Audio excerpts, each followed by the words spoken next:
Okay, so we are going to discuss about the book Atomic Habits.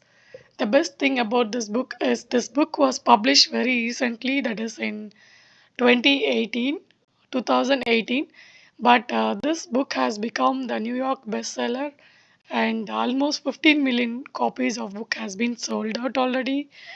And also, it's one of the most favorite books of many people, and it has influenced a lot of lives in recent days. So I'm very excited. Let's dive into it. Let's understand about the author. Author name is James Clear. He is an expert on habits and decision making. He has done multiple studies on habit building and the science of habit formation. And first, to know how it all started, right? So he started a newsletter and he started publishing newsletter on daily basis, and then within a couple of years, he reached almost 100K subscribers. Like it in Indian numbers, it's like 1 lakh subscribers within 2 years of starting the newsletter. And he also talks about his past traumatic experience he went through when he was in school while playing baseball. While the batsman was hitting the ball, it got slipped. The bat was slipped from his hand, and it came and hit Arthur's forehead, and he went through surgery. He had an injury on his forehead, almost like he struggled with lot of memory issues. It took 8 months for him to completely recover because when he got hu- hurt, he had a lot of fractures on his skull, and he went into coma. Then he got all the treatments, and then it was really a miracle that he was able to recover, and he recovered, and it took 8 months to completely come back to the normal lifestyle which he was leading. So after that incident, he had a lot of memory issues and lot of other issues because of that injury.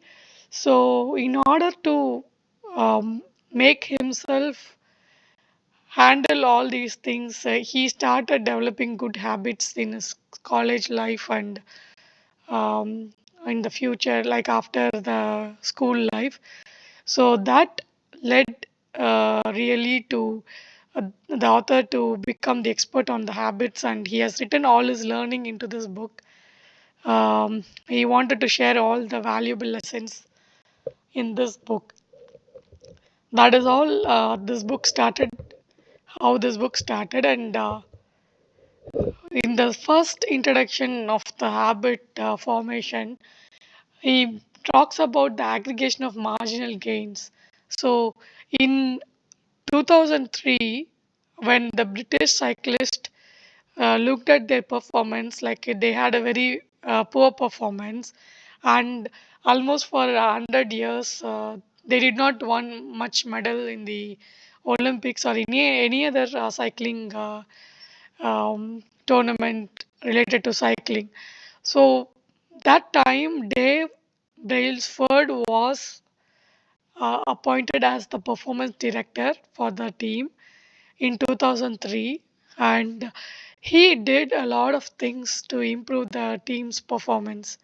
So it all started with small changes like changing the seat of the bike and putting some comfortable seat in the bike, removing the tires and changing the tires to a lighter weight tire, and also like apart from the things what they generally do, they went beyond that and they did a lot of small changes as well. Apart from this change what we discussed, they started trying out different massage gels to find which massage gel will help them to recover from the muscle injury very quickly. And they also hired surgeons who can come and explain the riders how to wash their hands with soap, which will eventually reduce the sickness or catching an infection. And they examined what is the best pillow and mattress for the riders so that they will get good sleep, which will in turn affect their performance. And they also like painted the truck in white color so that whenever there is a dust in the truck they can find out immediately and clean it up, so it will not stick to the bikes and it will not cause any kind of performance issue because of the reason. So these are like small changes, but aggregation of doing all these small changes, they went beyond this and they were doing few more changes, and the aggregation of all these small gains, right, that drastically improve the performance of the cyclist. And at the next in the next Olympics, like in 2012 Olympics, they won like 60 percentage of medal was won by the British cyclist. So that's the magic of the aggregation of the marginal gains. So the important message from this is that the becoming 1% better every day. So if you start improving 1% better every day in 365 days, the aggregation of 1 percentage of better or on top of it, the next day one more percentage better, and next day one more percentage better, and the compounding effect of this will make you 37 percentage better person in one single year. So this simple graph shows that uh, improvement, the kind of improvement you can make by just making 1% of improvement in every day. And you know that the success is never overnight. Any success you cannot conclude it as an overnight success, because it's an aggregation of small efforts that anyone who have succeeded, they have put out throughout several years with consistency. So the consistency of doing the small things every day is what makes the difference. And the next important point in the introduction is about the goal focused, being focused on the goals versus being focused on the system. uh, if you start focusing on the goals, like when you are winning a game, you might be happy, and that is just for one single game. But the process which you set up, the system what you have, is what will take you for a longer success. So if you want to be a best performer, not only for one single game or a tournament, you need to follow the process to keep yourself becoming better every day as a player. And winning, like also the goals, when you succeed you will feel happy, but when at the same time when you fail at one step, you might not feel happy. But if the system, if you are following your system continuously, you will always have that satisfaction, and you don't need to ask yourself permission to feel happy. But if you are thinking about the goals and only the results, if you are focused on the results, then the result will restrict your happiness. And only if you win you will be happy. So, and the difference between these two is also one more point, that winning the game, uh, result is for winning the game, but the process or the system is for continuously playing the game. And in order to build that system, the system of atomic habits will help you to build a system for your long terms, uh, long run uh, improvement and success. So we will discuss further on the habits and how you can form the system. Best example I can give is Dhoni, Captain Cool. He always says that he always believes that process is more important than results, and that is the reason why he is very successful. Let's hear from him what Captain Cool has to say. My only suggestion or advice would be, which I keep saying in all the interviews that I give, process is more important than the result. The result is a byproduct of the process. But in today's world, we are so much focused about the result that we get away from the process. So take care of the process, take care of all the small things, and eventually you'll get the desired result. We always keep complaining, oh, we should have gotten more and all of that, but it's actually the byproduct of what we have done. So if you prepare well, if we execute well, and if you're honest to ourselves, more often than not, we'll get the desired result. If there's a shortcoming, it's always a learning. So all the best.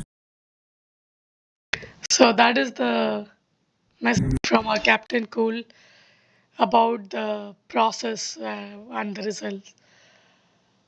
Moving on to the next topic, it is the identity and feedback loop, identity and habit feedback loop. So you can see this if image in the left where we have the identity in the center, and we have a process outside the identity, and then the next layer comes the outcomes. So the identity is the core of this behavior change. So whatever behavior change we go through, these are the three levels. So identity is the core level.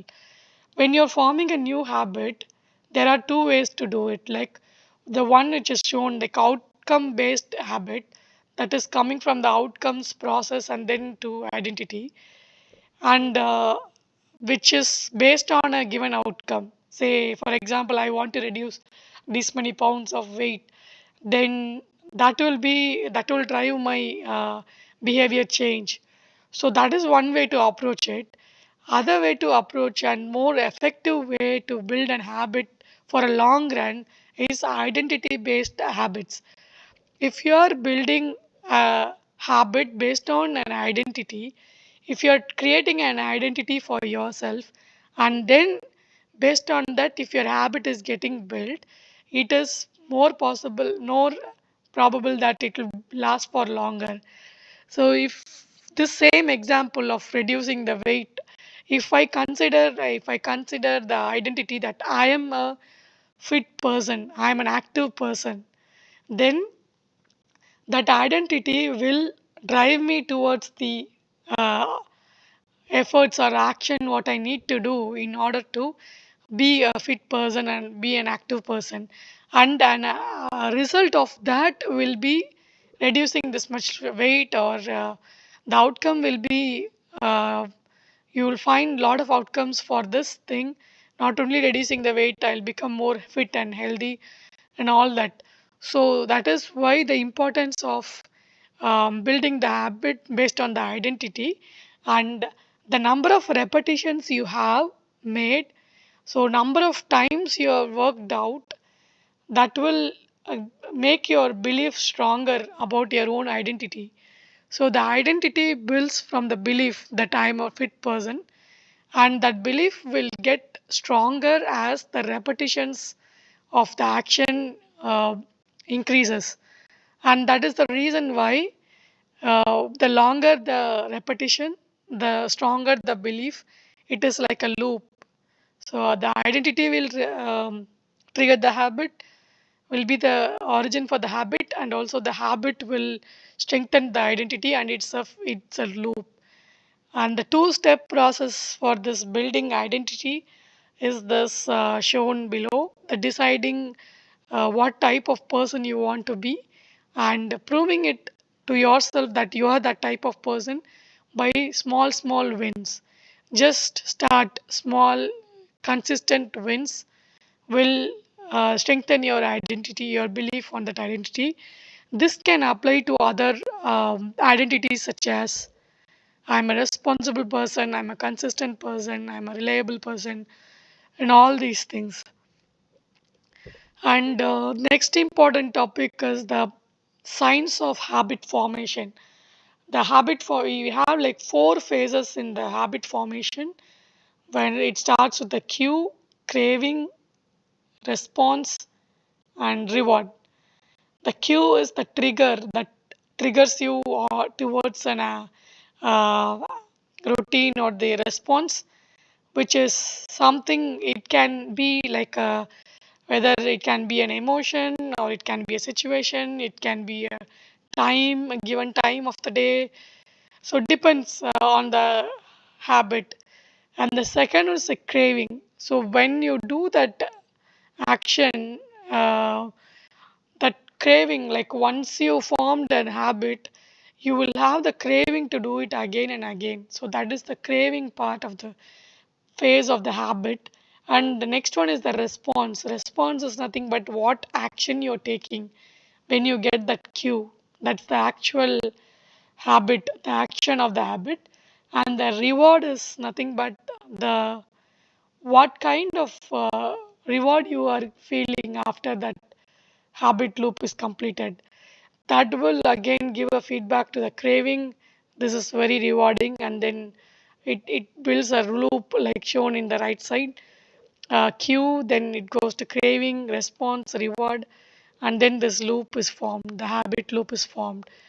And our brain is always designed to solve the problems, and this habit is also like solving a problem. The problem faces the cue and craving, and the solution faces the response and reward. So, for a given trigger or a given cue, this is what I'm going to do, and this is what reward I'm going to get. So, like our brain is designed, it will try to solve the problem of the cue and craving by doing some action and reward.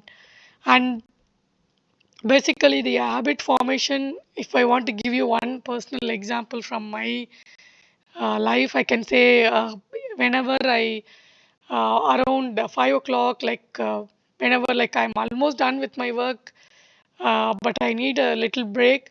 So that is the time when my mind will say, "Okay, I'm tired. I need something," and then I want to, I get the craving to go and snack, to take some snack and eat. So that is the response. So when I go and take the snacks and then I eat, that is the response I'm giving. And the reward is like after eating the snack, I feel good.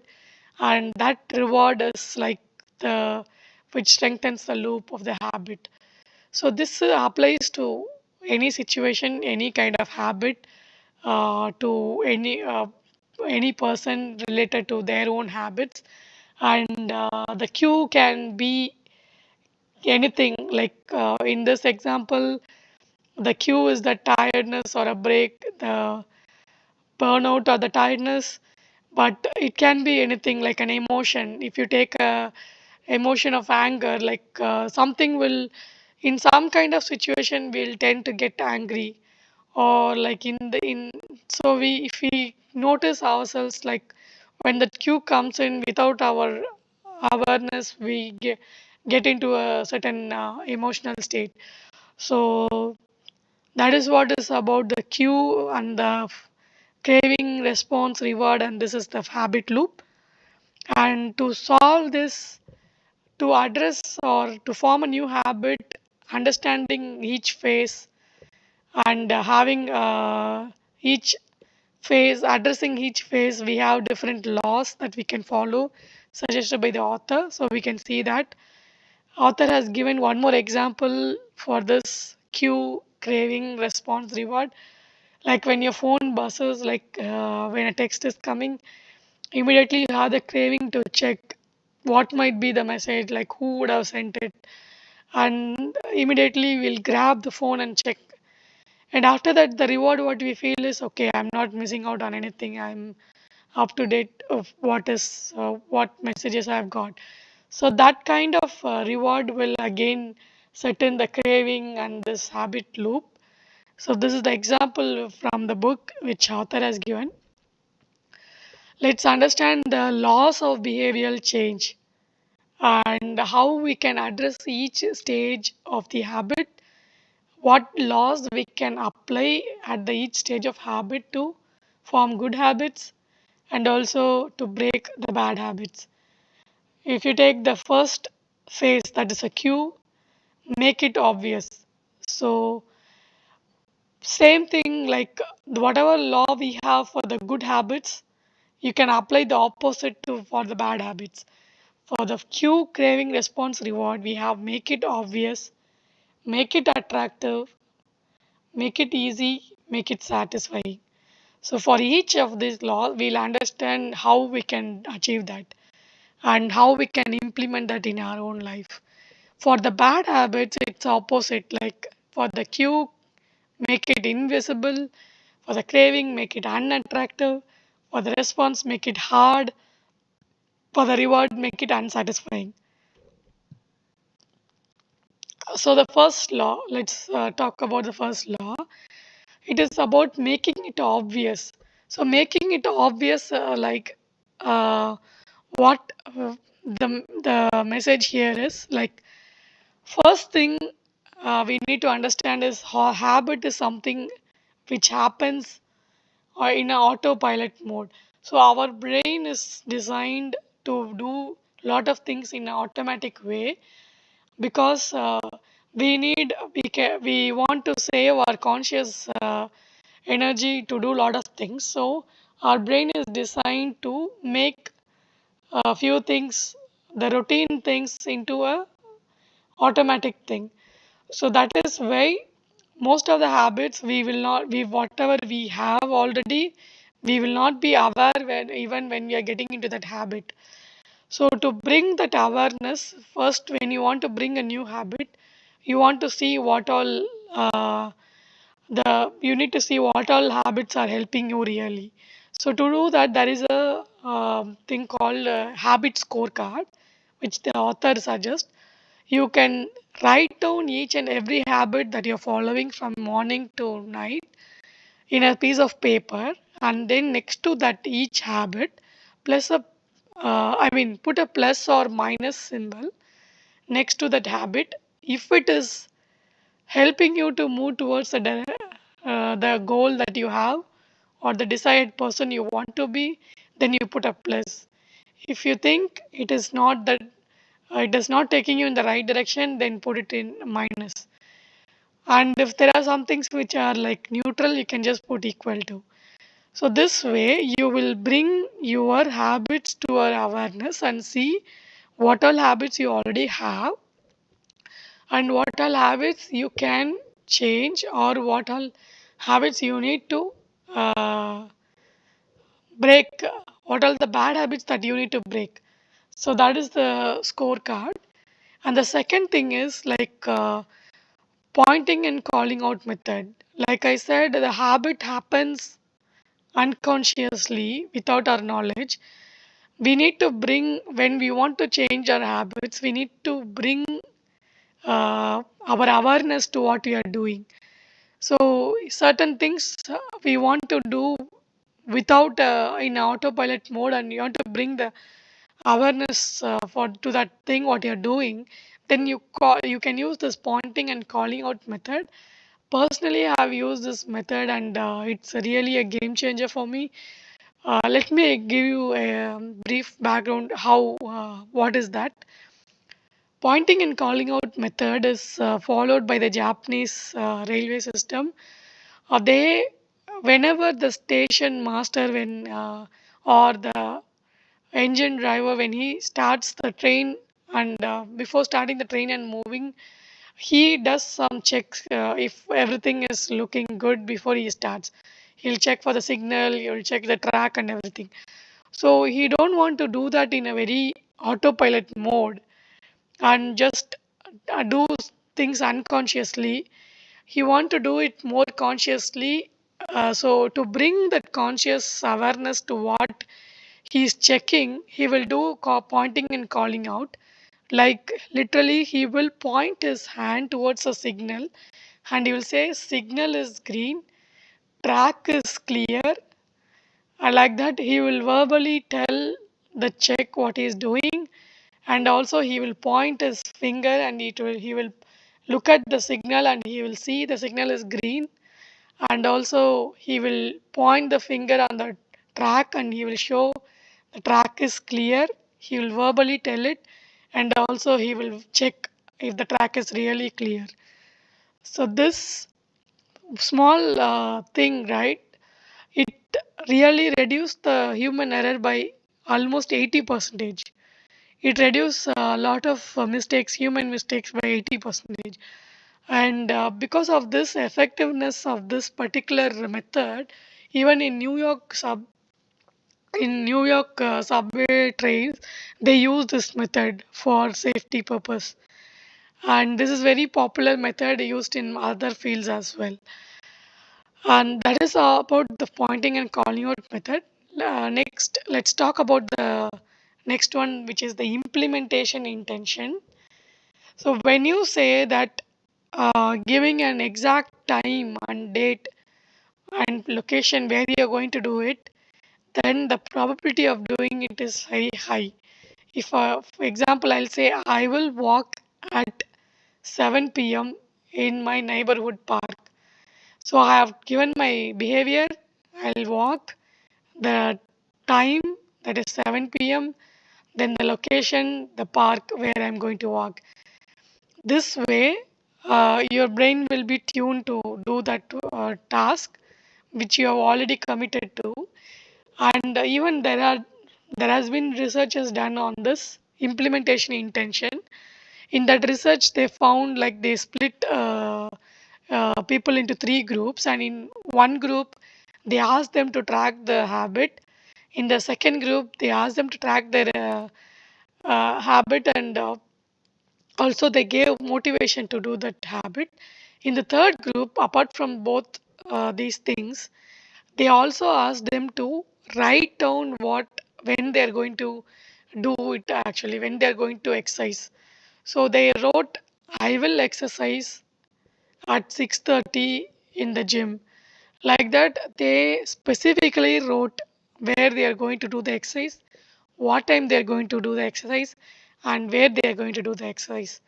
In that research, they found that the third group, 90% of people were able to do the habit, while comparing the other two groups, where only 37% of people were making it to do coming to that habit. So that is the power of the implementation intention. So whatever you have, you want to do it, just write it or tell this in this format with the behavior, time, and location. And the next thing is about the habit stacking, where as as we know, we have the cue, craving, response, reward, habit loop. For a given habit, you can make another habit as a cue. So I can give an example like after my morning coffee, I will read the newspaper for 10 minutes. So this is how like you connect your existing habit which you already have, and you're building a new habit by stacking it. This can be a chain of habits, like you can build, like make the previous habit as a cue for the next habit, and then this one as the cue for the next habit, and so on. You can make it as a chain of habits. That's the power of habit stacking. And the fourth important point is about designing your environment. So the environment influences a lot. It is very difficult to fight and have more willpower to overcome whatever the temptations that you are getting from your environment. So better you always have the choice to change your environment and bring in all the new cues into your environment. If you want to read more, have a lot of books in front of you accessible. And if you want to um, like build if you want to write more, have a lot of stationery, pen and paper just next to you, so that it will trigger you to write more.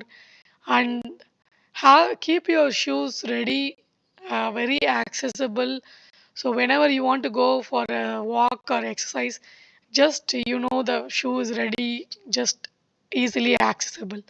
So this is how you can design your environment to make it easy for you to get into that habit, and this will reduce the friction to get into the habit. The same applies for the breaking the bad habits. Like you do the opposite, you remove all the cues which is driving you towards the bad habit.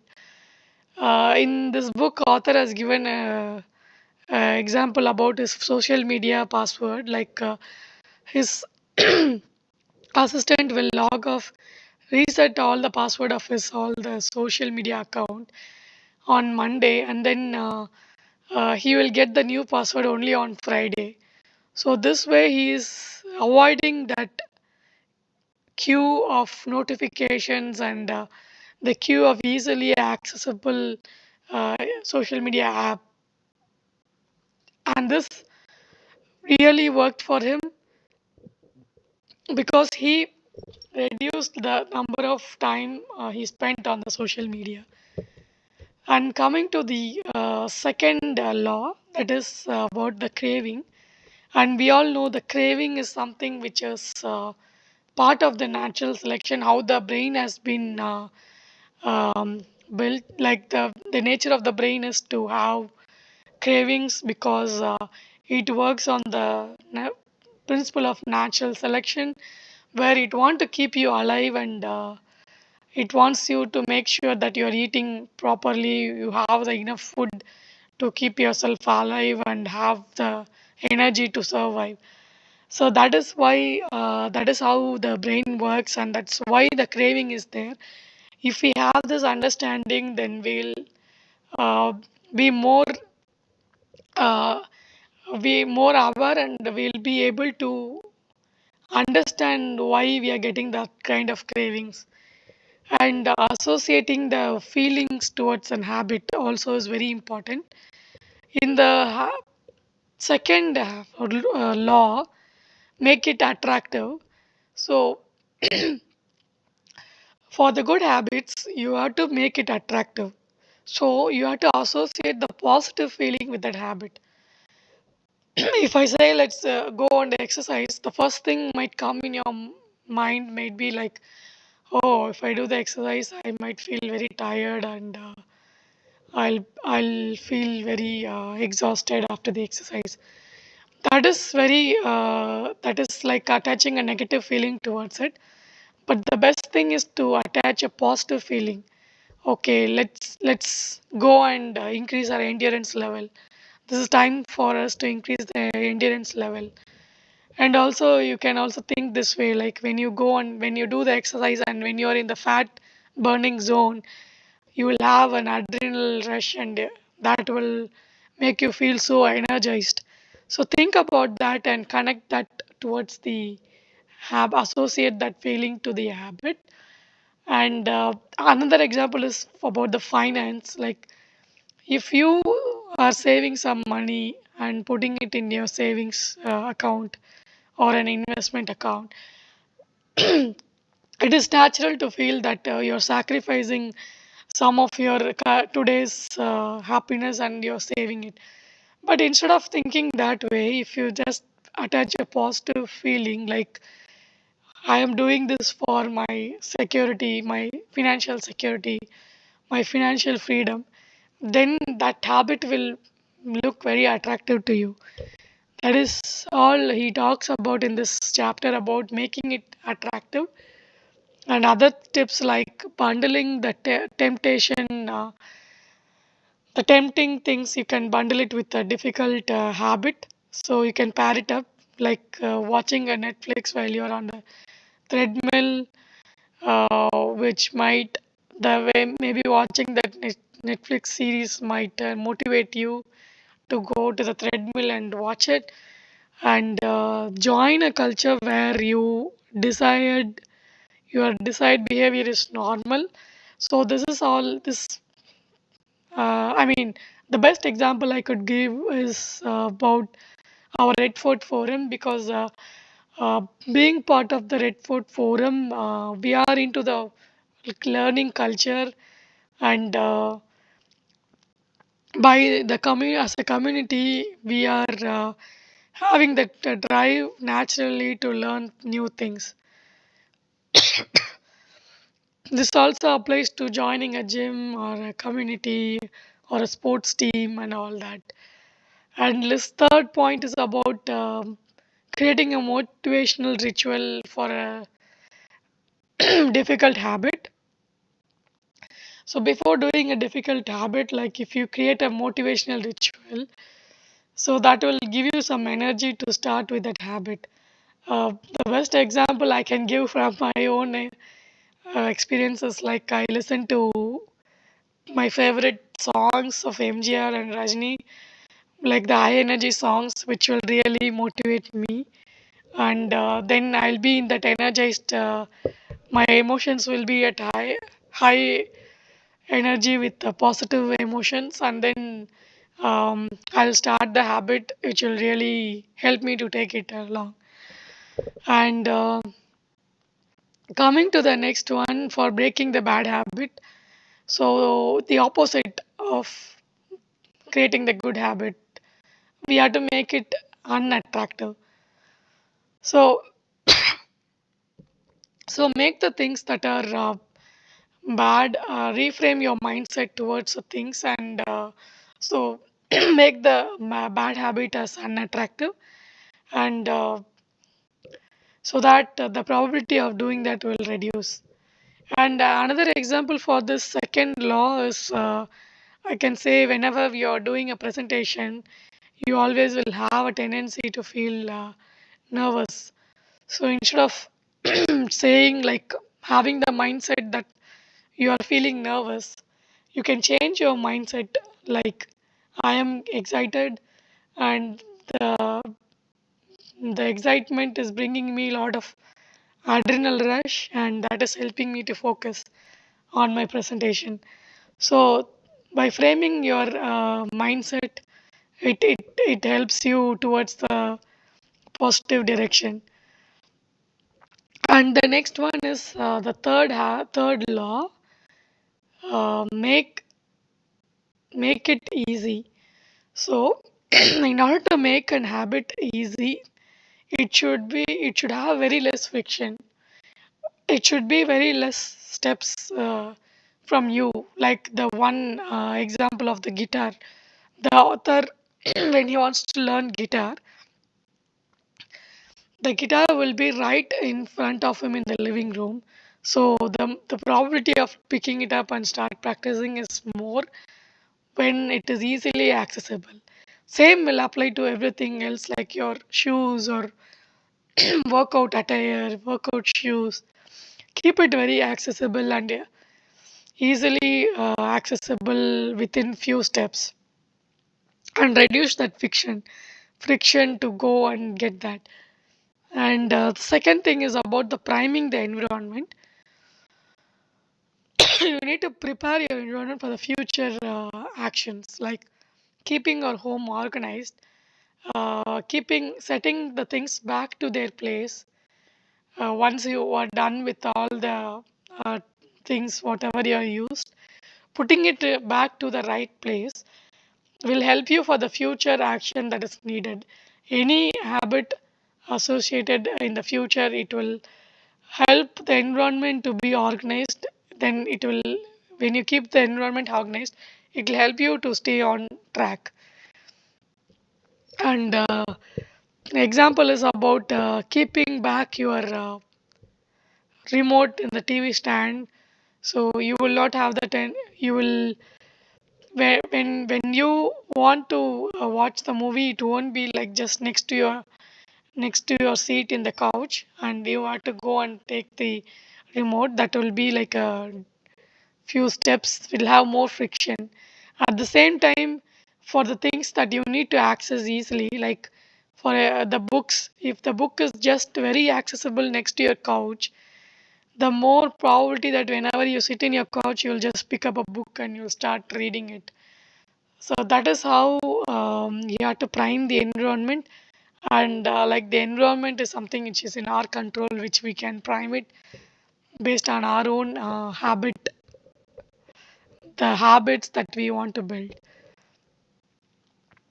Moving on to the third one, it's about this is a each small choices that you make will really impact the outcome. So there will be like every small decision you take will take drive you towards a direction. So when you're driving home, your brain is thinking, should I go and pick the food from restaurant? And then you are taking a choice over there whether to go home and have dinner or just to pick the dinner. Then again, like this happens at every other day with lot of decision that you make. All that small choices that you make will drive you towards the positive direction. The more right decision you take, small choices you take towards the right direction, it will take you more quickly to that path.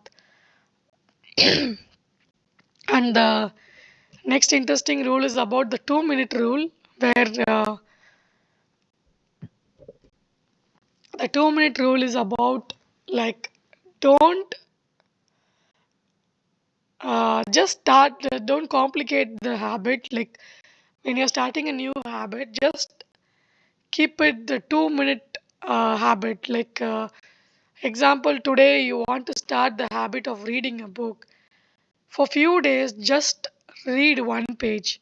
So it might take maximum 2 minutes to read one page, or you can even just stop once you read it for 2 minutes. And you can do this also for the writing. Like if you want to become a writer, you just show up to that habit every day. Write one paragraph. Once to start with one sentence. Then once you get into the habit of showing up, you can improvise to one paragraph a day, and then like writing one essay per day, or one article per day, and so on. So the main intention about the 2 minute rule is building the habit of showing up. First, starting with that habit, and then slowly increasing the time you are spending on that habit. Meditate for 1 hour.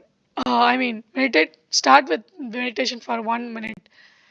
Then you can extend the time for more minutes, like 10 minutes or so, 15 minutes or so. And we also talked about the friction, right? So that is about the law of least effort. So you need like very least effort towards the good habits, and setting the things back in the discussed when which we discussed earlier. Setting your room back to the place, setting the things back to its own place is like a law of least effort. When you want that thing again, you will find it at the right place. And another example is like automating your good habits, like automating your savings or putting your SIP and all this thing. There is also one other point he discussed in this topic is about one time action that will lock in good habit. Like you will take one time small action, but it will have a long term benefit for you. Uh, like a one time investment. If you buy a good mattress, like you will end up sleeping well, and it will overall improve your health, sleep, and your health. Removing television from your bedroom. So this is another example that you will spend less time on television. Then like turning off the note for productivity, like turning off the notification, putting your phone silent, email filters, delete the games or social media app on your phone. So these are the things that you take one time the action, and it will give you long uh, benefit for locking into a good habit. Same thing applies to the finance, like controlling your automatic savings, auto pay your bills, or cut your cable service. So and all that. So the inverse of the third law, which we can apply to break the bad habit, is like increasing the friction. Like the example of the TV remote, right? If it is kept in the TV stand and if you are in the couch, there is a less chance that you will immediately turning on the TV without your awareness, and then you might spend several hours after that without your own awareness. And also, when you're working or doing something important without any distraction, just keep the phone away in the next room. That will increase the friction. Even if you feel okay, what if you remember something like what updates I would have got on the social media, uh, it will increase the friction for you to go and pick the phone. So that's how you can increase the friction.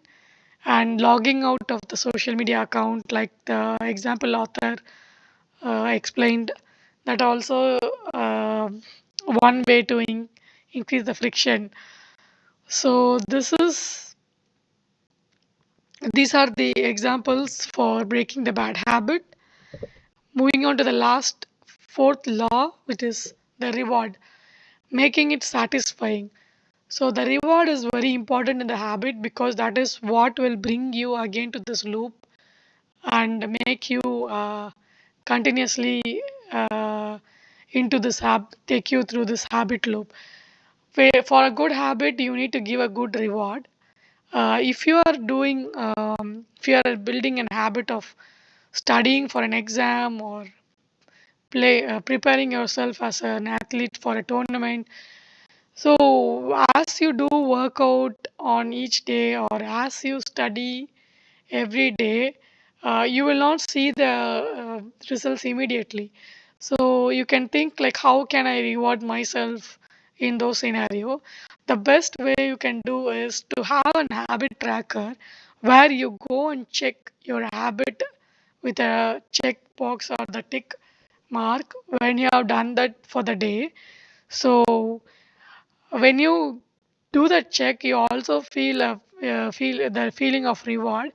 And when you look at your habit tracker after a couple of weeks, you feel so good that you have been so consistent all these days, and that will give a motivation to continue that further. So that is the habit tracker method to reinforce the immediate reward. And the way to like avoid the bad habit is like to you can when you do nothing, when you get a temptation towards a bad habit, like if you want to have food outside in a restaurant and you are trying to restrict yourself, then you can reward yourself by putting $50 into your account where you're saving it for your trip which you are planning to go in the future. So that's a way of rewarding yourself with a loyalty program for yourself. And you can set up some loyalty program for yourself, like you want to buy a favorite jacket, and then if you're skipping the Netflix subscription for this month, put the $10 into the account um, which has the savings for buying your favorite jacket. And same way you can implement it for the other things you want to restrict doing. And keeping the habit tracker, as I said, the habit streak, trying to keep the habit going. And the important thing here is never miss twice. When you miss one day, that's okay. Just the next day you can come back and continue. Try not to miss it twice continuously, because that will increase the inertia to get back into the habit. So that is why he says that never miss twice. But always, um, you have it in the mind that even if you missed, you will come back to the track. That is very important. And for the bad habit, it is the opposite, like I said, right? If you um, have an accountability partner, so the accountability partner will watch your behavior. There is more probability that you will stick to not doing the bad habit. And for best example I can give is like in the school, when the class leader is standing and watching the students, they will write their name on the board if you make noise. So naturally the students will remain silent because they have an accountability person who is like watching behavior. And other law he talks about is about the habit contract. Like when you do something wrong, it must be painful. So like if you miss your if you're not wearing the right uniform in the school, they ask you to pay the penalty, right? So that is something which will be painful for you. And in turn, because of that, you will come to the habit of wearing the right uniform for the school on that day. So same thing you can apply it for the accountability, like having accountability partner while you're going to the gym, who can track your you can see your how you are doing at the gym. And you can pay your family members some money when you're doing some mistake or when you're doing that bad habit, so that will make you doing the bad habit as very painful. So to summarize all the topics we discussed, the first thing we discussed about the British cycling, the aggregation of marginal gains. So when the British cyclist team, they were not able to win any of the medals, how they made small changes, and aggregation of all the small improvements became gave them a huge success. And that is about the 1% better every day. As you keep improving yourself 1% every day, and it has a compounding effect of that, within like 1 year you will be 37% better person if you keep improving yourself 1% every day. And the second one is about the goal to system, focusing on goals and focusing on system. So to create the system, to work on the process and forming a system, this is book helps us to do that based on all the habit formation, the behavioral changes, and bringing the identity based habit instead of outcome based, which will bring you a long term result. So the identity based will give you the intrinsic motivation to do anything when you are coming from that identity based habit. And also the identity and habit are like a feedback loop. The identity will get strengthened as you have more repetition. The next point is about, we saw about the habit formation of cue, craving, response, and reward. How to um, build in habits at each of this phase. How we can use the laws for each design for each phase of the habit. Like the make it obvious, make it attractive, make it easy, make it satisfying. For and you can do all the things mentioned in the law to change your behavior towards the desirable result that you want to achieve. So this is the summary of the book, and hope this was very helpful for you. And with this, I'm completing 1 year of book presentation in Redford Forum. So I started with the first book, The Power of Habits by Charles Duhigg in 2022 on same day, 18th of June. And today I'm presenting a book related to the same topic, habits. So I'm very happy and grateful for this opportunity, and hope this will help you a lot. And thank you very much for listening. So we will open this forum for discussion.